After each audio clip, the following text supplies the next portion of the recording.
There he is. That's a nice fish. You know, it's the middle of September. I'll tell you what, these fish, the water temperatures are in the high 60s. These fish should have been suspended all summer long in deep water. They're starting to move into these weed beds. It's a nice gill. What we've done is, that's a nice looking gill.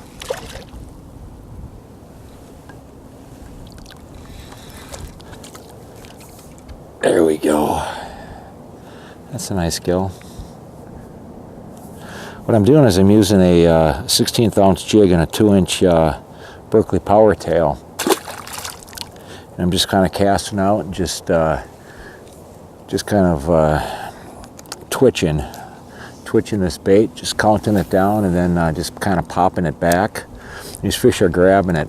Earlier today we did a video on just using a worm and a bobber. Then we went to a wax worm, an ice fishing jig and a bobber, and eventually to a jig and a plastic and a bobber.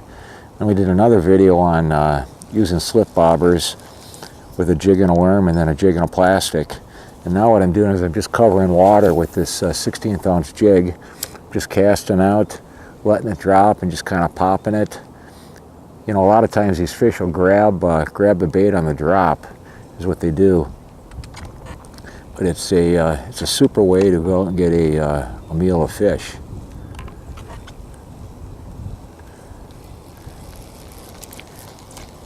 You know, the thing about this type of fishing, though, just with the jig and the twister tail, is you have to be really quick. I mean, these things just, as that bait drops, there he is.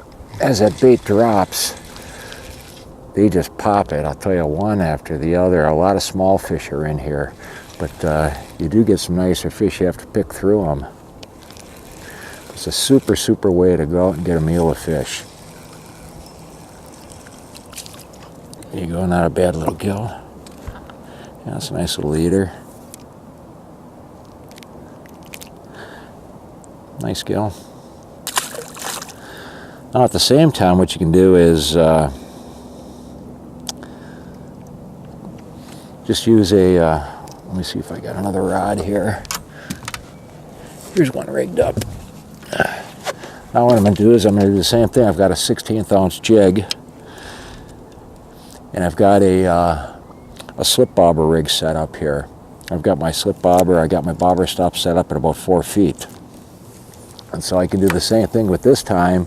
Instead of having to feel that fish, I'll be able to watch my strike indicator, my bobber.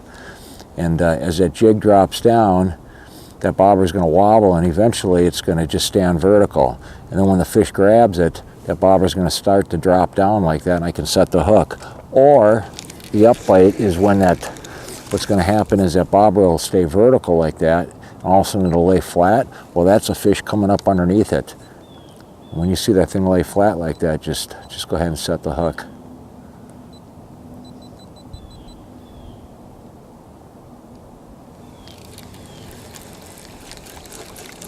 Go ahead and cast out again.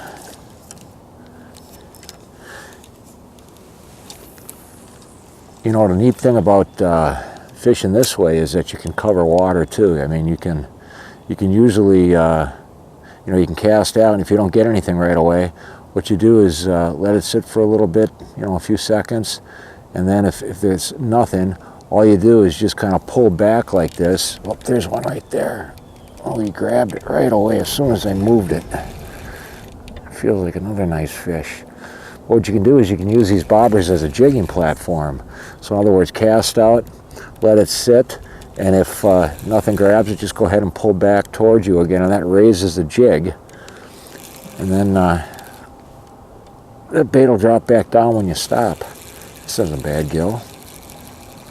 You know, anywhere you go and you want to try fishing, though, that you like fishing, just go ahead and give it a shot, because I'll tell you what, these fish are definitely on this time of year.